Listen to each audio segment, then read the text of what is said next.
Nigel, the architect of making Brexit happen, can we really trust anything that Starmer and Labour say on Brexit, especially given we've seen what Sadiq Khan says this week, we've seen what Tony Blair says this week?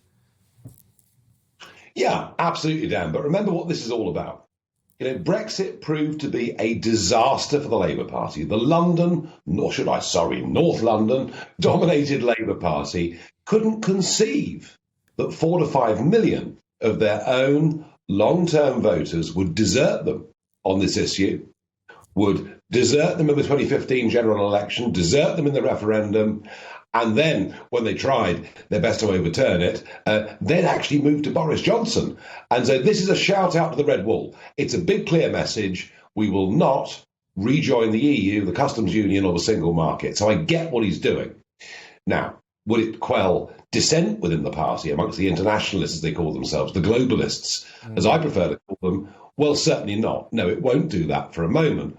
But I get what he's doing. Dan, basically, this is make Brexit boring.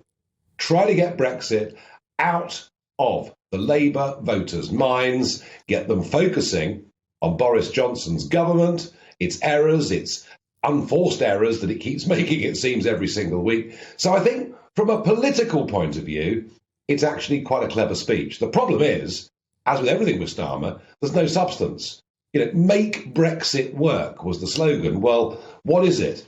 It's a few changes to veterinary products, to agriculture. I mean, it's very, very technical stuff. I get what he's doing. It's a Red Wall shout out. Will it work? The trouble he's got is that nothing he ever says is memorable.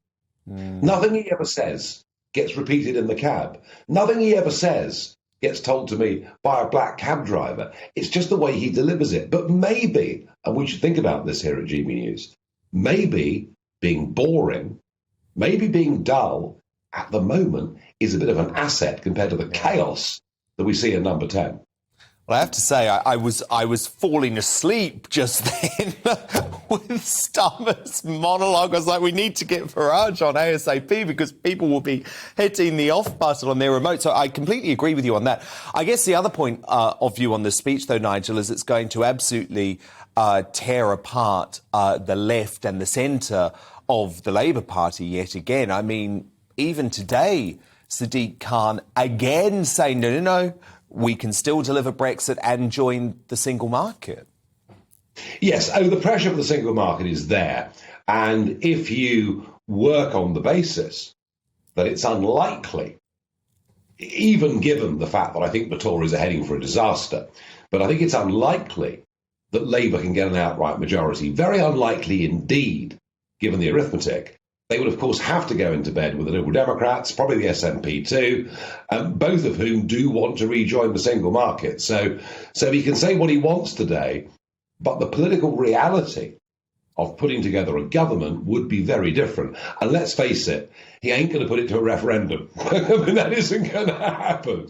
So this is one of those policies, one of those statements where you could, in government, see a U-turn. But I do expect him, as much as he can, to stick to the big statements today. If he doesn't, he's sunk in the Red Wall.